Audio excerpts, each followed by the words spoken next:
Every CEO's journey has its Everest. The moments when the path forward feels steep, uncertain, and alone. With Sherpa CEO coaching, you don't climb alone. Our experienced coaches are your guides, helping you break through barriers, sharpen your strategy, strengthen your leadership, and build a team that can carry you higher. With tailored one-on-one coaching, strategic planning, and real accountability, your summit is within reach. Sherpa CEO Coaching, your guide to confidence, clarity, and extraordinary business growth. Get coached and learn more at sherpaceo.com.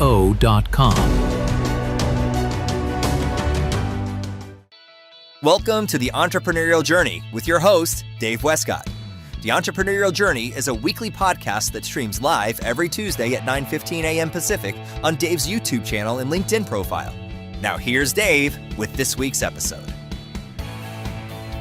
Good morning and welcome to the Entrepreneurial Journey. I'm your host, Dave Westcott, and I have with me special guest, Chance McClain. Chance like Monopoly, McClain like Die Hard, owner of Heritage Farms. Chance, how we doing this morning, brother? It's funny. It's Heritage Films, but I do have a company called Farm and Ranch Films. So honestly, you nailed it. Did I say farms? Yeah, I'll take it though. Heritage Farms. Yeah, we make dairy cows and pigs. I'm still learning to read. I can talk, but I can't read. Come on, Ralph. Why didn't you catch that in the pre-film edit? I did catch it, but I love it. Man. No, man. It's truly, Dave. I have Heritage Films. It's my company, but I literally have a company called Farm and Ranch Films, and so I love it. Yeah. That's very cool. That's very cool. Well, thanks for pointing that out. I do my best. Reading's never been my strong point. I don't know. It's a lot of fun. I've heard the saying you got a face for radio or whatnot, and I guess I'll stick with I do better than speaking than reading. But so listen, so excited to have you on the call today, on the show today. You're the founder of Heritage Films. And you've created more than 800 feature-length documentaries celebrating family stories and life legacies. I got to know, what gets you into film? Where did that start? Wow. Yeah, so my background, oh boy, I don't even know how far back to go. A lot of creative crap in my background. I got into radio in the early 2000s from recording music about athletes. I wrote a song about Yao Ming. Remember the basketball player? Yeah. I wrote a song that kind of went viral before things went viral, and that turned into a job with CBS Radio as a creative director at Sports Radio 610 in Houston. And this is early 2000s when kind of all of the media were merging into one thing. I was on the staff side, like I wasn't on-air talent.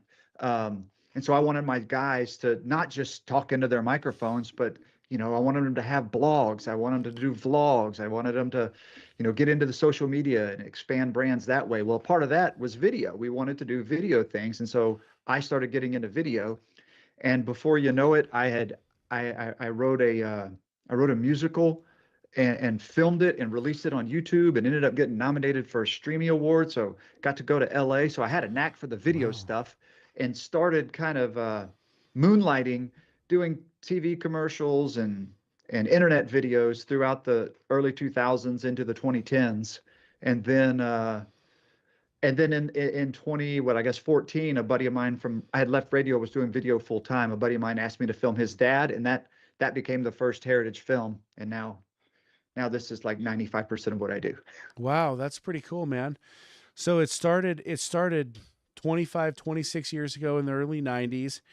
You're getting a knack for this thing. You start in radio, but you're putting these videos together, and you're really doing things in the 90s that, people are still struggling to do today. I know we've got influencers and people that can make a lot of money, but it's still, you're seeing a lot of entrepreneurs that are still trying to embrace these things like YouTube videos and, documenting their businesses and all sorts of things. So you've really been a pioneer in this. You've really watched this industry change over the last, I would say, 2.5 decades. I felt like I've always felt like there's the company, and then there's, like, on the entrepreneurial side, then there's the person or people that start it. And the company is great. It's got products, it's got services, but it's the people behind it and the stories of those people behind it that matter. And even in radio, I didn't want my jocks to think that their 3-hour radio show, that's not it. You don't punch in and punch out like Foghorn Leghorn on a cartoon. Audiences want more of the things that they like. And so, yeah, it's kind of, I've loved the direction things have gone in. I think it's wonderful for founders.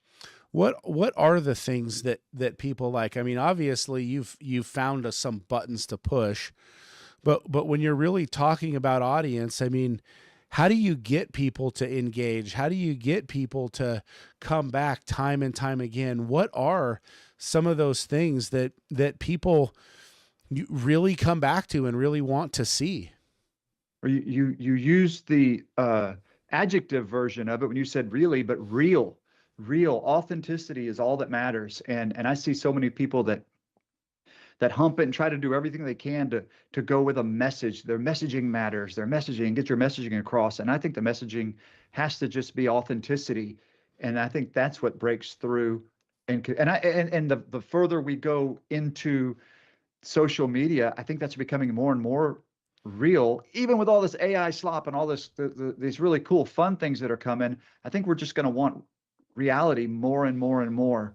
And the passion, if you start a business that you're passionate about, rather than start a business just to make money, then you want that founder to be the real them. You know, how many social media accounts for companies do you follow compared to how many social media accounts for people do you follow?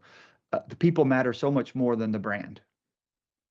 I love that. The people matter so much more than the brand. I think that's a great tagline. I'm going to put that one down in my notes, man. That's fantastic. The people matter so much more than the brand. You know, being real, having that level of authenticity is really hard for people. Like, it's hard to share your real self. It's hard to share your real thoughts, your real feelings, your real emotions, your real religious views, your real political views, it's hard to be real because I think people are so scared of what other people are going to say about what their realness gets to. When you're working with somebody, when you're building one of these films, I mean, 800 feature-length documentaries celebrating families and life legacies. How do you break down those walls? How do you get someone to be real? How do you get them to be authentic? How do you do that as a leader, as someone who's putting these films out into the marketplace? Yeah, well, I think the reason I'm going to attribute my success in that department by the audiences that we're creating films for are the families, loved ones, friends, colleagues of our subjects and families. And I think that's the first thing that once it settles into their head, they trust me that, look, I don't have a business if I go share your dirt. That's not what we're here for. I want you to be open and vulnerable and visit with me about the real stuff, because it's your kids, your grandkids, your future great grandkids that haven't been born yet that are going to eventually get to a point in their life and they're like, who the hell am I? Where do I come from? We all go through it. And you're going to have this resource for them. Basically, I try to make them wish they had this of their papa, because if they can wish they had this of their grandfather, all those walls come down and they really open up. They fill out some forms before we ever shoot a thing. And one of the questions is, it's basically any landmines, like anything in your life, you're like, absolutely don't talk about my first wife, or there's all types of crap that people will put. And man, I mean, almost 100% of the time, when we get to that point in their life, they're like, I said I didn't want to talk about the loss of my daughter. Like, holy crap, like really heavy stuff. All of a sudden, they do want to share those tough things. The Vietnam vets, we did 27 World War II vets. Hopefully we still do more, but we're running out. Yeah. But very often they're a little reticent to talk about certain things. But whenever it comes around to it, and they really wish they had something of their parents or their grandparents, they're like, maybe the time is right for me to share why I haven't talked about this for all these years. That's awesome. And yeah, really, really powerful stuff. I was in Hawaii at Pearl Harbor, and I think they just buried the last the last surviving military team member. So I hear what you're saying about the World War II vets, and that's, they're starting to die out, right? But Yeah. that's really cool. So you're going in, you're not sharing the dirt, but you listen to it, and you work through it, and this is really about legacy, and this is, really about telling a story that maybe you wish you knew about your grandfather or whatnot in the past. That's really powerful. I love that.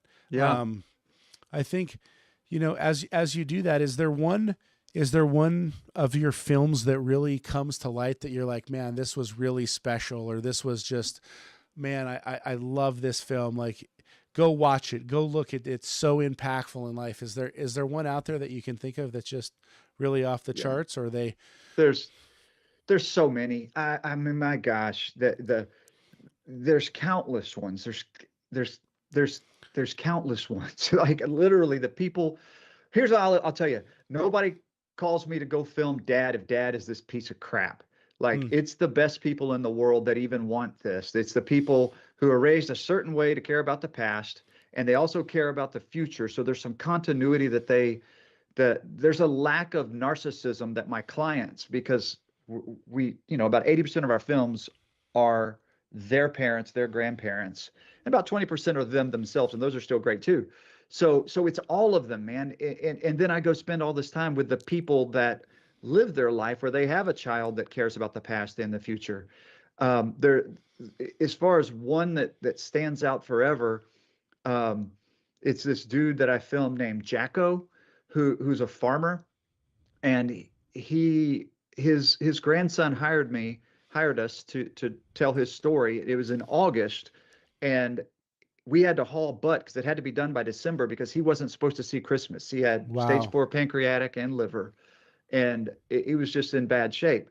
Well, I'll just get right to the end. He beat it. He did pass away year before last, and we did this about 7 years ago. But he died of something totally different. Um, he beat pancreatic cancer, and he turned into a mentor for those 5 intervening years. And so I just noticed that as he was talking, somebody that's that close to the end, they are a whole lot more honest about everything, and they don't hold their tongue, and they truly just want to help people. And so he gave me some great advice. In fact, I was talking about it with your producer before. One of the things that he said, he said, "Are you saying busy?" And I said, "Yeah, I am. Thank God, busy is great." That was a lesson that I learned from Jacko, because he had asked me, "How you doing?" And I was like, "Man, I'm just busy as hell, dude, just busy." And he's like, "Don't you own your own company?" I said, "Yes, sir." "Well, don't ever say you're busy like it's a bad thing." It's like, that's a little nugget there, right? Like, yeah, Mm-hmm. don't ever say. And then he had similar things about tired. Don't say you're tired. Don't say you're busy. There's all these little micro complaints that we do just as humans, that he's like, man, when you're complaining to people, you're not helping their world. You're not helping them. You need to Mm. help them. Like how, you could tell your wife you're tired. You could tell your wife you're exhausted, but people out in the greater world, don't be spreading that negativity. That's awesome. That's really positive. I love that. Don't say you're don't say you're busy like it's a bad thing. That's really Yeah, powerful. So it's so you true. meet these people, and I got to imagine from what you've shared, like, listening to these stories and producing these stories probably touches your life and your soul as much or more than it touches theirs. Oh man. So when I started the company, they were just gigs. I was still doing TV commercials and doing other random stuff. And then, sometimes, oh yeah, we got another one of those little heritage things that we're trying to get going. And then after, I don't know the number, 50 films maybe, like a while into it. And in every film, I'm wanting to make sure that the gentleman or the lady that I'm talking to has advice for their progeny, for their kids and beyond. And then I started realizing that, man, that this really matters to these people. Maybe I could have started applying some of this crap to my life. And boy, and it's business advice, it's Hmm. it's life advice, marriage advice, parenting advice, sibling advice. And I'm just at a front row seat to hundreds and hundreds of people. So Hmm. to answer your question, absolutely. I like to think that it's made me individually a a better dude, a better dad, a better husband. Um, because I definitely get a fire hose full of it couple times a week. it's it's made you a real student of life, Big time. Yeah. right? Oh, it's made me more forgiving, more patient. Yeah, Hmm. definitely. And there's some non-trivial percentage of people that are like hospice level bad Yeah. shape, and it's a different level of, back to authenticity from the beginning of our conversation. It's a different level of authenticity from people. So their advice, I tend to kind of put a little put a little further down on that lever of whether I'm going to use it or not. That's pretty cool, man. I can That's, that's a special thing. No matter what happens, I think living a life of learning and that's a very touching thing. And I'm sure you could share some very touching stories. When when you go out and you start to work with somebody, is there a series of goals that you're trying to achieve with that video, or is a lot of that up to the family that you're working with in the production? Like, Mm. how are you going about, really like telling that story? Is it written on a storyboard? Is it laid out and you kind of followed a path, or does it kind of go like this podcast goes? We kind of have an outline. We've got a great piece of paper with a lot of words on it. I try to read them. You correct me if I make a mistake, and then we're kind of following outline, but it goes wherever it goes. Like I don't keep this thing in line, right? So, Yeah. I kind of wander all over the place. But how does that process really work? Yeah, let's split the baby, both. So I Okay. definitely have my goals. Back in 20 whatever 15, I made this list. It's the same PDF I have, and it's called Heritage Film Starting Questions. And it's like the most generic list of, oh my God, if I hit a wall, I need something to talk about. And then the more films we did, I started introducing some forms. So the first one was, it was kind of the basics about whoever, mom and dad, or dad or whoever we're filming, and it's true: birthday, birthplace, what his parents did for a living, places he's lived, education, school. So that I'd have some of the facts to kind of braid into my starting questions. And then the more we did, I started getting feedback of my client. The dude that originally called me had some goal. My dad's awesome. I want his story. Okay, that's cool. Beyond that, so now I have him fill out, hey, anything super special that's important to you? And these are my absolute must covers. Then we've expanded it even more to where, like, anybody that cares about your dad, send them this form, because, his buddy from high school is going to be like, dude, you got to ask him about the Starlight Drive-In 1974 Carolyn Winters. Like, you start to get some inside, behind the scenes, inside baseball stuff that really matters. Um, and so, to answer your questions, my goal is to have them tell the story of their life, but along the way, we get to take these wild side journeys by the people that love them the most, telling me some things to visit about. And then the tangents, the rabbit trails that are inevitable because it's a real conversation that's driven by authentic curiosity. Um, those still happen, but I do have those grounding documents of feedback from the people that are my boss to make sure I satisfy their needs too.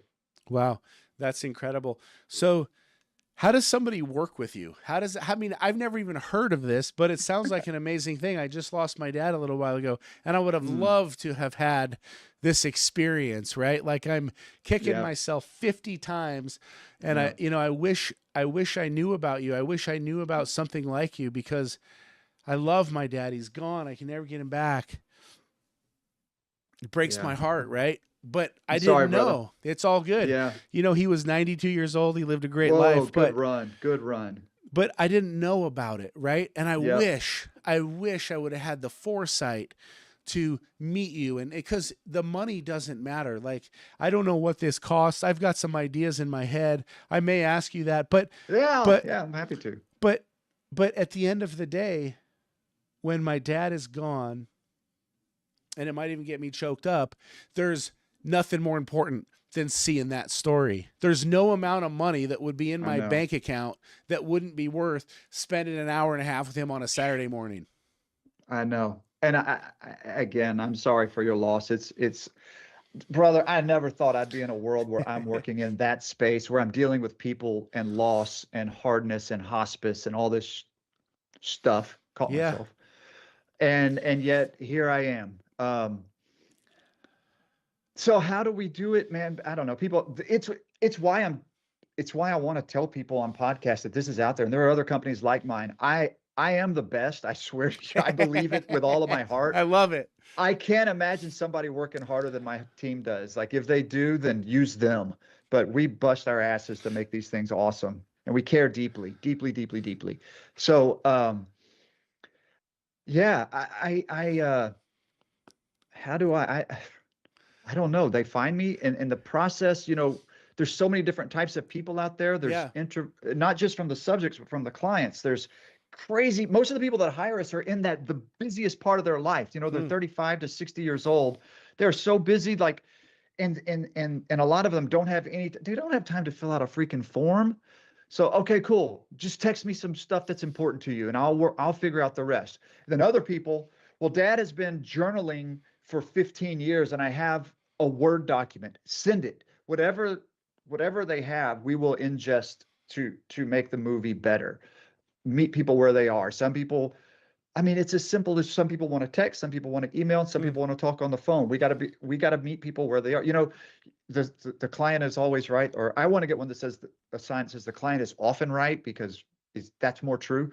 But you got to meet your clients where they are to satisfy them. That's when you're an entrepreneur, that's your goal, particularly a bootstrap.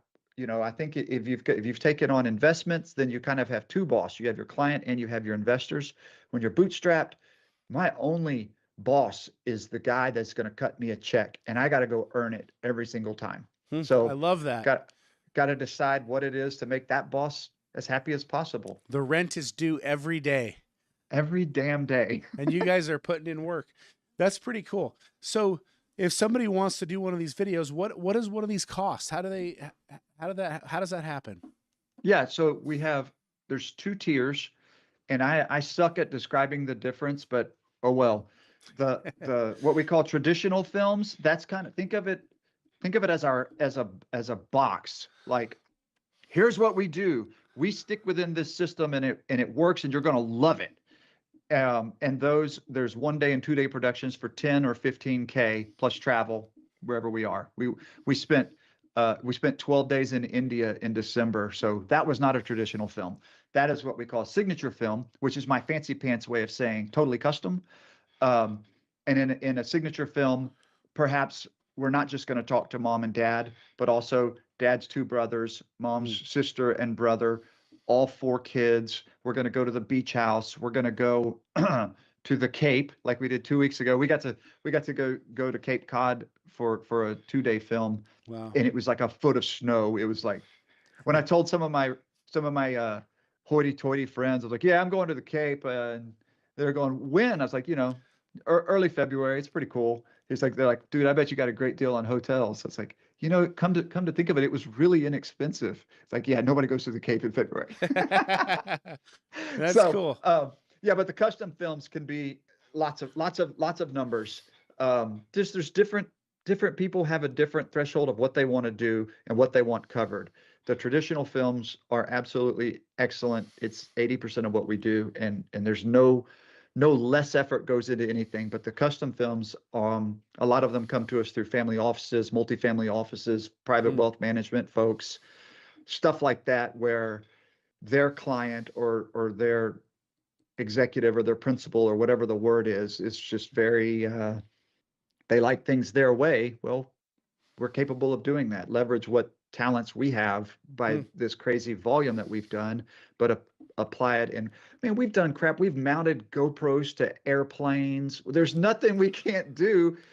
And my whole point is dude, whatever your price threshold you want to do, and then what is the story you want to tell, then that's a signature film. That's awesome. I love the signature film idea. I love that. You're getting out, you're traveling, you're seeing what life is like. You're interviewing more than just a couple of people. You're extrapolating a lot of information. You're hearing a lot of stories. I figured, these would be in the $25,000, $30,000 range. So it feels like you've got this really nice kind of baseline tier 1 package that is really great and really affordable for anybody, because $10,000 to $15,000 to, spend that time over and over again with your dad, your grandfather, you know, Yeah, whatever that is, you cannot put a price tag on that. Like it's so you true. can do that over and over and over again. And it's like that person never left, you know. When the flip to that is, you know, you're searching through old boxes and you're looking for any notes that they may have written that told you about their life, and you're searching through boxes of pictures and trying to find the picture that, you know, maybe best shows them, especially when they're older and we didn't have 10,000 photos on our Yeah, iPhones, right? And you're totally. looking through these old black and whites, or you're looking through these photos and some of them are damaged, and you're just trying to remember that person, and you do anything to do it once it's gone, but you don't know up until the fact. And what you're doing is you're creating a life after.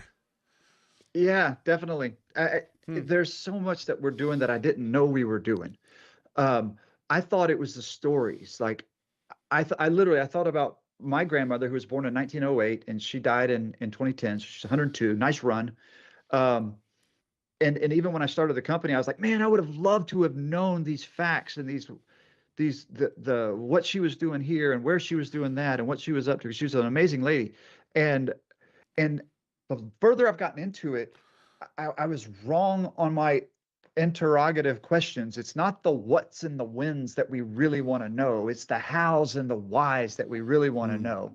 And those answer the questions of what they really are trying to preserve is the values. That's what it boils down to. That the reason people hire us, they may not know it, but they're like, my I always say dad, but it's so easy for me to. My dad did something right, and I have not done it right enough. My kids are awesome. I love my kids, but man, my dad, he was just stern in just the right ways, or I'm doing something wrong.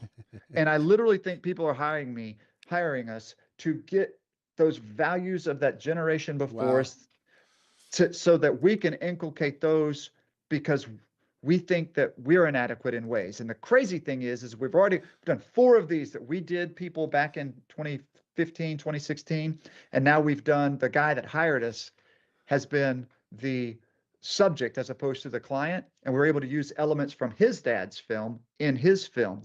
But you start to see that, oh, no, it is I think it's been going on since Adam and Eve. Like Hmm. we all want something from the generation before us, and Mm-hmm. this is one way. People do it with memoirs, people do it with books, people do it with journaling, and some people want to do it with a film. And and a lot of times people will be like, "How the hell do you said your father was 92? How do you distill 92 years down into an hour and a half movie?"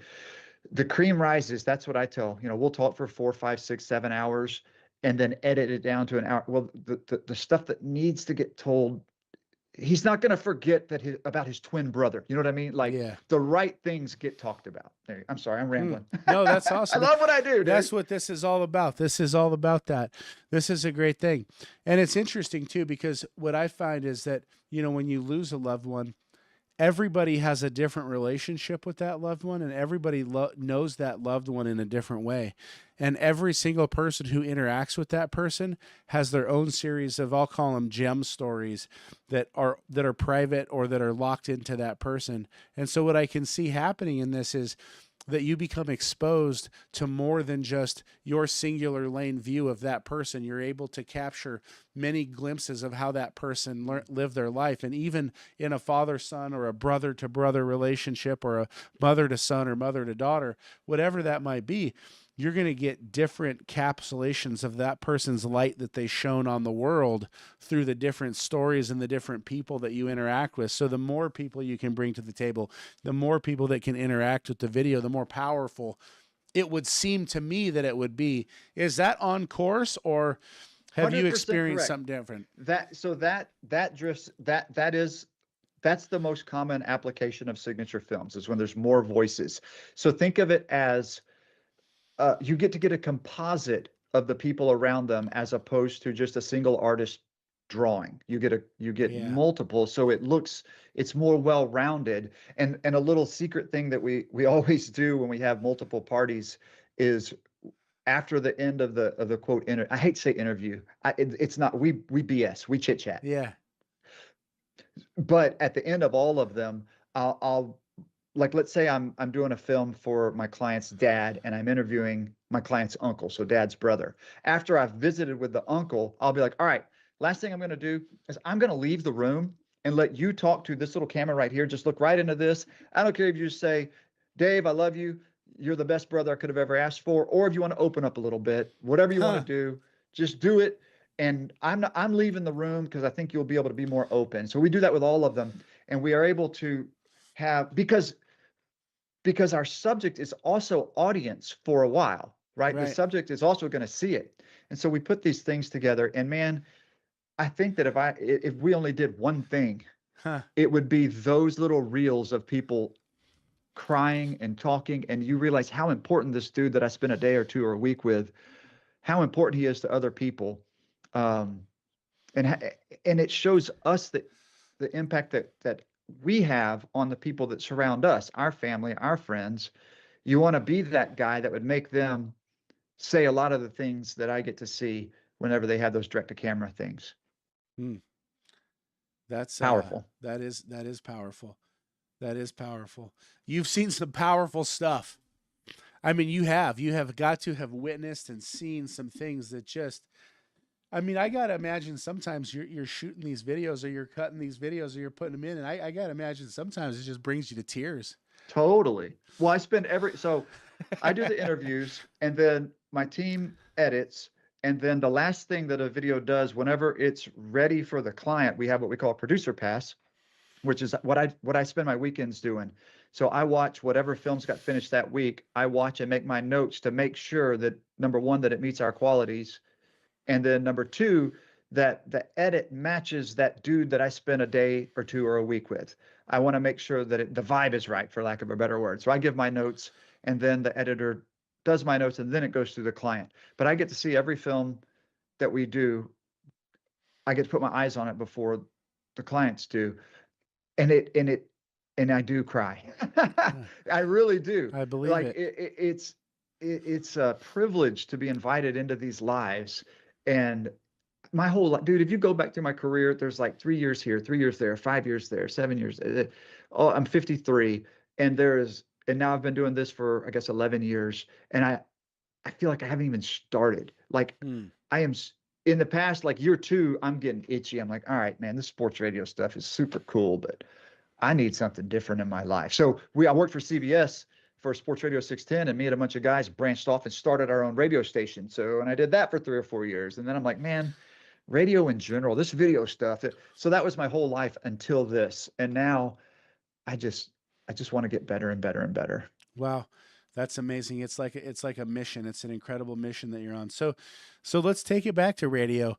And that's, because I've been thinking about it, and I've been thinking about, where you came from and where you started, and you put this musical together, and you win this Streamy Award. And it's a good thing I didn't mispronounce that and say Steamy Award, because they would have thought we were in the wrong show. But thank God I got that one funny right. You say that when I'm down at the hotel bar when we're on travel shoots. Somebody will say, "What do you do for a living?" And I'll be like, I work in adult film. No, not like that. Speaking of your Steamy Awards. Yeah, that's awesome. I love that. So you're sitting there, you're putting this together 11 years ago. What is it that inspired you, or how did you know that this was what you wanted to do? Or did this just kind of organically develop as you began shooting videos? How did this realization start? Like the guy who made the windshield wiper, all of a sudden he's like, oh my God, I got to put a windshield wiper on a car because I can't see when it rains. Like there's this infinite moment of wisdom. What was yours? Okay. Mine, I told you my buddy asked me to film his dad, and he worked in radio, and that was the first film, but I was still doing everything else. But he would talk on the air and be like, Chance, man, my dad's made this little talkie about my, blah, blah, blah. So a few other people tracked me down. And about a year after that, my stepdad told us at Thanksgiving that he had stage 4 pancreatic cancer. There's pancreatic again.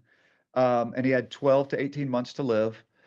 And we're like, spit your beer out. Now, let's say that again. Because like the day before, he played 18. So he didn't seem sick to us. But so I asked if he would do one of these. My stepdad, he had been married to my mom for a while. He was very, very, very close with him. And I asked if he would sit down and tell his story. And he said he would. And my radio friend actually ended up doing the interview. It was really hard to coordinate between chemo and radiation and the radio guy. But we finally, 2 months later, they got together and we all went, and they did the interview on a Tuesday, and he died Sunday. He Wow. died 5 days later. It was the last thing that he did. And that it was only then that I realized, well, number one, this could be a company, because I was now a client. I'm like, oh, this is so much more important than than a car dealership commercial. This is profound. Yeah. And if you want to hear the saddest part of that story, no, the saddest part is that Sam passed away.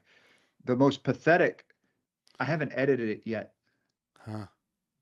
I can't even freaking open it, dude. I My believe it. daughter, my I daughter believe it. works with me. She can't edit it either. It's her grandpa. And and so it is very, very intimate and special. And that, anyway, that answers your question. That Yeah, that is that's when I knew that powerful. that I needed to do this. And then Wow. somewhere about 6 years ago is when I went from trying to grow the business to trying to be excellent. I made a conscious decision. Actually, Leslie, it was after COVID. I don't even whenever the hell that was. 4 or 5 years ago. I said, when COVID hit, I was like, all right, I'm out of business. I film old people for a living. I can't go into anybody's house. I had 5 months. The phone didn't ring. It sucked. But anyway, we made it through it. And it was after that where I said, I'm not going to think about growth. I'm not going to think about number of films. I just want to be badass. I want to be awesome. And I want my team to be awesome. And that is ironically where things really started getting better, where the processes started mattering. And yeah, there you go. So at some point down the journey, this, you film your stepdad. It's super emotional. You can't even edit the video. You're working through that, and at some point you're working a job or you're doing what you're doing. This kind of starts as a hobby, right? Like it's you're making money at it, but you're getting customers, but you're probably still working a job. Maybe I'm wrong, but you're probably kind of doing both. When does this and how does this become a full-time gig? And I think this is important to know because one of the things you said earlier was you talked about passion, and you said, hey man, if you're really living that autistic life, if you, that authentic life, not autistic, if you're living that life, right? It's that passion, right? It's people versus brand, passion, all of that. It's got to start somewhere, and then it's got to take legs of its own. And once it takes legs of its own, you got to be smart enough to go and jump off the cliff feet first. Totally. What was that for you? How did that happen? Because I think so many entrepreneurs, the 3 million people that have listened to this show over the last year, some of them are making that leap. Some of them haven't made that leap. Some of them are doing multiple things at once and they want to take that leap. Walk us through that transition and that thought, and then what it was where you just took the courage jump and said, you know what, we're all in on the video. My day job is done. Let's go. Yeah, great question. And I love talking business stuff. I Around that same time I switched all of my entertainment, what I called entertainment. It all went from whatever, Netflix and TV shows to business development, personal development, reading the books, listening to the podcasts. And so I love talking about this stuff. For me, I'm married. I've been married for 32 years. My wife was a school teacher, and I didn't have another job. I had other gigs. TV commercials, internet videos. I was just, whatever I could do to get work. And eventually I got to where enough people were contacting me to do heritage films that I started talking to Kirsten, my wife, about I need help. I suck at all this money crap, like books. So then she started doing books and crap at night. And then and then she quit. We were like, let's give it a go. Let's lose all of that salary. So to your point, I didn't have the spare job. I had a wife that did. Um, Lose that, lose the insurance, lose all that stuff, and let's give this a full-throated effort. And it's worked out great. But I let the business tell me when to do it, not my hopes. Hmm. I waited until I was so overworked that I couldn't function. You know, there was nothing to my life other than the work, and that's unhealthy. And so I needed some relief. And then you start realizing that staff is better than part-timers because part-timers have their, or freelancers, they serve a different master. But if they can come on and be full-time and you hire people that are passionate about your need, then you just get better. And it ends up being this incredibly powerful feedback loop of you get better, you get more profitable, you get more business. So you get better, you get more. Yeah. So that, yeah, my Hmm. wife is the one that left her career to started off doing the books. And I say doing the books is the wrong way. She was that other side. Like there's a book called Rocket Fuel. I don't know if you've read it. EOS. Yeah. Well, yeah, exactly. You know, you've got your visionary and Yep. your integrator. I'm full visionary, she's full integrator, and I was lacking that integrator. And she came in to be my, we're big Disney dorks. We love Walt Disney. So she was my Roy Disney, and I got to, it allowed me to be a better Walt. That's awesome. And so at some point you bring your daughter in. Yeah, my daughter, she's been working with me since, oh my God, since she was about 12 or 13. Like she's been editing, she's been doing stuff. Um, we've had such a crazy background. Along the way, I wrote a off-Broadway musical, so I got to go to New York. So she was a little kid in New York, her whole life has been around cameras and TVs and actors and crazy stuff. She went to Texas A&M and Wow. graduated. She did. If you're from Texas, you would definitely understand this. She did the Aggie thing where she graduated on a Saturday, started work for dad's company on Monday, and then got married 3 weeks later. um, but she's not here right now, but her desk is right in my office. She works with me, and she edits, she shoots. I think we are a family business. How's that? That's awesome, man. I love it. I love what you're building. I think you're doing something important. This might be the coolest podcast I've ever interviewed. I love everything that you've shared. I mean, it's unique and it's powerful. I got to know, how do you come down from one of these shoots? I mean, it sounds like you're doing videos all the time. You're doing 800, but this has to have just such a weight. Like I can only imagine sitting in the room. I mean, you're sitting there, they're telling the story, they're in tears. You might be in tears watching or trying to hold it back. I mean, because life is emotional, and you're sitting there and you leave and you're like, wow, that was heavy, man. And then all right, well, we're gonna be in Montana on Tuesday, and he's gonna pass away on Friday, so we gotta hustle. And I mean, how do you come down from that? Yeah, God, man, I love your questions. There's so many different versions of that answer. Number one, at an individual, we call them shows. My parlance Sure. inside the company. I want to make sure that the final questions on any show is uplifting, is positive. We call it our kill shot. I want to make sure that we're going to finish this video strong at the end. Have faith in God, love your family, have a bunch of good positive stuff. So literally the end of the day can end strong. But then whenever you go through that night at the hotel, or back here at the studio, how do you decompress, man? I can tell you that I've taken some unhealthy paths of decompression whenever it's hospice and you find yourself drinking a bunch of bourbon. Like that's happened for sure. But I don't know. I don't know how, because I do connect with these people and I do get the emails 2 years, 1 year, 5 years later, or the text. Hey, I don't know if you remember so and so, but he passed away last weekend, and I haven't thought of the name in 5 years, and it instantly comes back like I just walked out of, and I'll remember weird stuff. I'll remember the piano in the car. I remember every damn thing whenever they pass away. And I don't know. Honestly, I think that there's a shelf life of how long I can personally do this, like me, like anybody, because it is so, I don't know how hospice care workers do it. I don't know how trauma emergency people do it. I don't know how pediatric cancer wards do it. Um, because 95% of what I do is super positive, but just that 5% is enough to, I don't know, if I could curb off some of my empathy and just let it be a job, but I really struggle with that. Yeah. Yeah, man, it's crazy. Do you have faith in God? You I personally, do. after watching all Absolutely. this? Absolutely. Has 100%. watching 800 videos increased that faith in God? 100,000%. Hmm. Absolutely. Yes. I don't know how.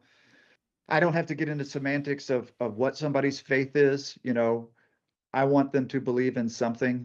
I could tell you this: there's nothing more tragic than a 94-year-old atheist when you get to the end of the conversation and you're asking about what is it 50, I usually say something like 50 years from now you and I are both gone. What do you want the family to know? What is super important for the people with the Miller last name? What matters? And the people that don't have any faith structure in their life, it's vapid. Hmm. And people with a faith, whether it's Jewish people, Christian people, Jain people, Hindu, dude, I've done Muslim, everything you can imagine. It tends to come back to faith and family. And the weird thing with the atheist is there's a little bit of family. Your family is all that matters. That's the most generic response that they'll say. Whereas faith-based people will finish that up with, because we are here for a greater purpose. Hmm. And you want your family to carry on where you did. There's an addendum to family is awesome. Hmm. So That's yeah, powerful. The word vapid, that's a powerful word that you're using there to, to explain I don't. what's happening. It's only happened 5 or 6 times, but it sticks with me, and I don't wish anything but love to those families. It's still their granddad. It's still their dad. Right. It's still a great day, a great film. The man shares his life, but man, that having it ain't about you. It ain't about me. It ain't about us. There is something bigger, and I want people to know that. Wow. That's awesome, man. I love it. This has been a lot of fun. You had some questions here. I don't know if we got to any of them, but it's just such a powerful conversation, and I think what you do is so important. I mean, I wish every family could meet you and get your service. I mean, I think it's that important. I think if anybody out there, the most important thing they can do in their life is connect with you and your team and do this process. And I'm sure you don't need a laundry list of 800 more people. Like you said, you can only do it for so long, but I think what you do is just so I got so another crucial. decade. Oh, there I you got go. another So decade you got another all 800 day. films in you. Like I said, I haven't started yet. I will tell your audience this, that not self-serving. Get your iPhone out and do it yourself. It will suck compared to what we do, but there will come a time in your life when you'll be like, I am so bleeping glad I did that. I am so glad, because yeah, I mean, we all have a shelf life, and it's a great way to having it, with the technology. Finally, you couldn't do this 20 years ago at all. 15, you could, but even that would have sucked. You couldn't do it where it looks like a Netflix or HBO doc like we can. Like, you could not. Now you can. And I'll also say this: there are people in your audience that are hearing everything you're saying. There's some of them who've lost their folks. They're going, damn it, I wish I would have. There's some of them who have their folks who say, I'm doing this. And then there's some of them that are going to say, I wish things were different for me, and I wanted this. Mm-hmm. Those are the toughest. Those Mm-hmm. are the toughest ones, and it breaks my heart. And all I can tell you is that if you have kids, then live a life that makes your kids want this. Huh? Live a life that makes your kids want this. I'm writing down that. Live Yep. a life that makes your kids want this. Man, you have touched my heart today. This has just been such an incredible show. Listen, if you're out there in the audience, get with these wonderful guys at Heritage Farms. Just kidding. Heritage Films. Got to end it one more time. See, that's for a fun. radio callback. Well played. Heritage Films. We got to get out there, connect with Chance. This is just, I mean, it's incredible. Just check it out. I mean, what an incredible deal. Chance, how do people find you? Is it website? Is it social media? Is it LinkedIn, Facebook, Instagram, TikTok? Where are you hanging Look out, at brother? You've said that before. I think the easiest direction would be yourheritagefilm.com, or farmandranchfilms.com. Farmandranchfilms.com. Yeah, and basically it's the same freaking company, but if the land tells a part of the story too, it's been in our we've had this farm since 1884, or we just bought this and this is where Pawpaw's going to be buried. If the land is a part of the story, it's the same thing. Okay. Yeah, yourheritagefilm.com, farmandranchfilms.com. If you I'm on all the socials. That's just me, Chance McClain, and I just I warn you, I'm authentic. I'm not lying. I'm me. It is not very corporate friendly. You know what? That's okay. I like all that. I try to be the same way.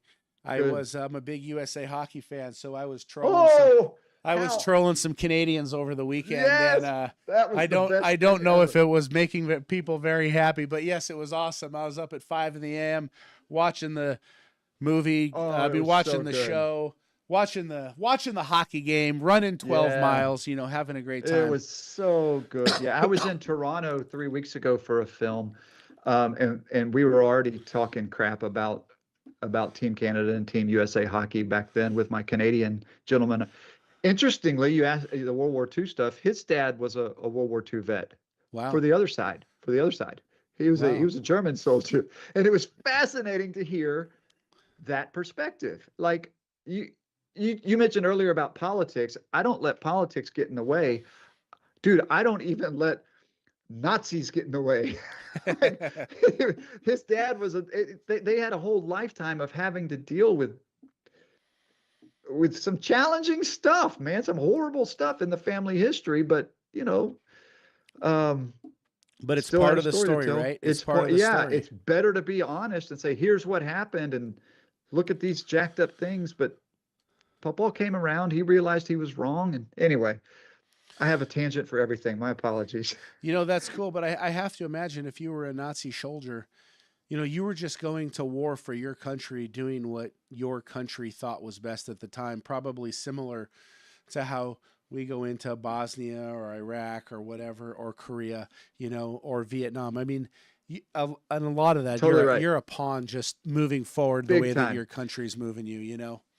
And his mom and dad ended up starting a charity there, a Jewish charity. They were not Jewish people. Obviously, he was a Nazi. A charity that got very, very, very, very, very, very large. He did far more good than he ever did bad, but he went to his grave with guilt. And his son is in his 70s now and still has resentment and guilt over his dad, who clearly tried to atone for some really bad situations. So life is tough, man. Life is crazy. Tough. Yeah, And, I don't want to end on a freaking Nazi note. Come on. No. We're going to turn this around because I have one final question, and it's my favorite question. We got a big billboard, a whiteboard on the side of the road, and basically, what do you want to share with the world? You got one sentence, one paragraph, one word. What is important? What do we want to share with the world today? I think that last thing that we said that I've never said before, that if this is not something that you want because of your own situations of your parents, then live a life that makes your kids want to memorialize you. Yeah, that's powerful, man. What incredible work you were doing, man. It has been an absolute honor to have you on the show. I have learned so much from you. I've had a lot of fun with you. It's been incredible. You have an incredible business. I just hope so much success for you along the way. This has been the Entrepreneurial Journey.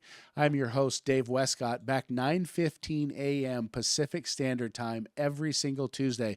If you like the show, give us a like, give us a share, drop your comments into the comment box. Thank you so much for your time. Chance, this has been incredible. Thank you, brother. Much appreciated. Thank you, Dave. Wonderful, wonderful time. Thank you. Every CEO's journey has its Everest. The moments when the path forward feels steep, uncertain, and alone. With Sherpa CEO coaching, you don't climb alone. Our experienced coaches are your guides, helping you break through barriers, sharpen your strategy, strengthen your leadership, and build a team that can carry you higher. With tailored one-on-one coaching, strategic planning, and real accountability, your summit is within reach. Sherpa CEO Coaching, your guide to confidence, clarity, and extraordinary business growth. Get coached and learn more at sherpaceo.com.